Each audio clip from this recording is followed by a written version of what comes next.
আসসালামু আলাইকুম। আমি ডেজার্ট রান্না করছি, সেমাই, বাংলায় বলে সেমাই, মিল্ক সেমাই হয়ে গেছে। নতুন বাদাম দিয়ে দিচ্ছি, কাজু বাদাম,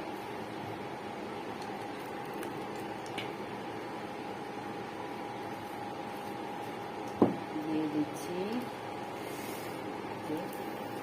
কিশমিশ। এভাবে দিলে নষ্ট হয় না, তাই আমি এভাবে দিই। আর দিলে 1 ফোঁটা কেওড়ার জল, এলাচ দিয়েছি, দিয়ে 2টা জল দিছি, চিনি 2টা বড় কাঁসার পর চিনি দিছি, তারপরে চিনি সিদ্ধ হওয়ার পরে সেমাই দিচ্ছি এবং কিশমিশ বাদাম দিয়ে নামিয়ে নেব।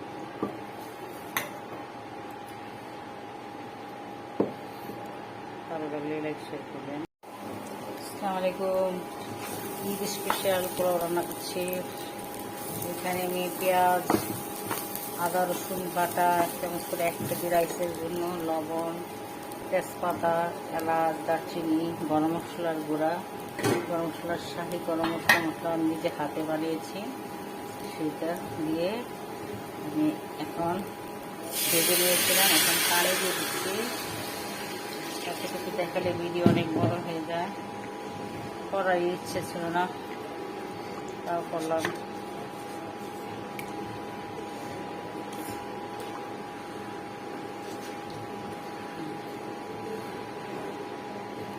রান্না করছি আমি পোলাও। দিয়ে দিব কাঁচামরিচ, তারপরে একটু ঘি দিয়ে দিব। ঘিটা একটু পরে দিচ্ছি, ঘি আর গোলাপ জল দিয়ে দিব, কেওড়া জল। আসসালামু আলাইকুম। আমি চিকেন গ্রিল তাওয়া চিকেন করবো, তাওয়া চিকেন গ্রিল করবো, গ্রিল তাওয়া চিকেন। এখন আমি জন্য আমি 1/2 ঘন্টার আগে চিকেনটা ম্যারিনেট করে নিয়েছি। দই, আদা রসুন বাটা, জিরা বাটা, তারপরে গরম মশলার গুঁড়া, আমি শাহি গরম মশলা দিচ্ছি, জৈন, রাঁধুনি, এগুলো দিয়ে সব মানে যে কাবাবের যা মশলাগুলো চিকেন সব দিয়েছি। চিকেন গ্রিল চিকেনে সব মশলা দিয়ে চিকেনটাকে ভেজে নেব। আর পেঁয়াজ বাটা আগে চিকেনটা ভেজে নিই, তারপর মশলার সাথে পেঁয়াজটা ভুনে নেব। কাঁচামরিচ দিলে ভালো হতো, কিন্তু আমি কাঁচামরিচ কুচি করে দিয়ে দেবো। একটা মশলা বাড়ছি, বাচ্চা বাচ্চা আর কাজ করছে না। হয়ে গেছে আমার গ্রিল চিকেনটা। তাওয়ায় করতে চেয়েছিলাম, কিন্তু তাওয়ার জায়গা হচ্ছে না, তার জন্য আমি কড়াই দিয়ে দিয়েছি। তাওয়া চিকেন এখন কড়াই চিকেন হয়ে গেছে, গ্রিল চিকেন। আসসালামু আলাইকুম।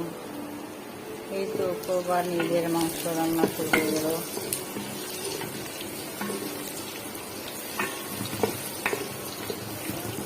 পেঁয়াজটাকে আমি লাল করে ভেজে নিচ্ছি। এখানে প্রায় 3 কেজি মাংস আমি রান্না করে নিচ্ছি একবারে। আর এখানে পেঁয়াজটা হোক, তারপর আমি লাল করে ব্রাউন করে ভাজবো।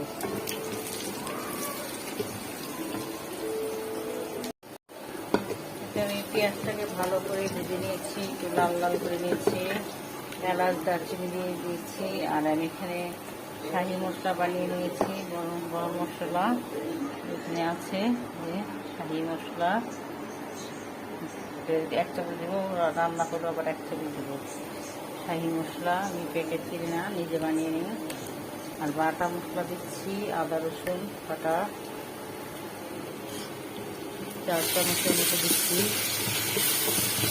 মাংস দিচ্ছি, তার জন্য 4 টেবিল চামচ। মাংস আর জিরাটা আমি ভালো করে ভেজে নেবো, তারপর গুঁড়ো মশলাটা দেবো। আদা রসুনটা ভালো করে ভেজে তারপর গুঁড়ো মশলাটা দেবো। একটু পেঁয়াজটা ভালো করে ভেজে, আদা রসুন ভেজে আমি মশলাগুলো দিয়ে বসিয়ে দিচ্ছি। মেজবানি মাংস রান্না করছি। এখন আমি মাংসটা ভালো করে কষিয়ে নেব।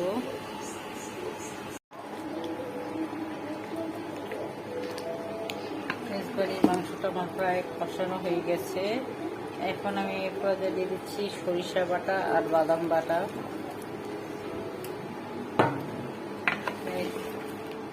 3 কেজি পরিমাণ রান্না করছি, সেই পরিমাণেই বাদাম বাটা দিয়েছি। ভালো লাগে লাইক শেয়ার করবে, সাবস্ক্রাইব করবে।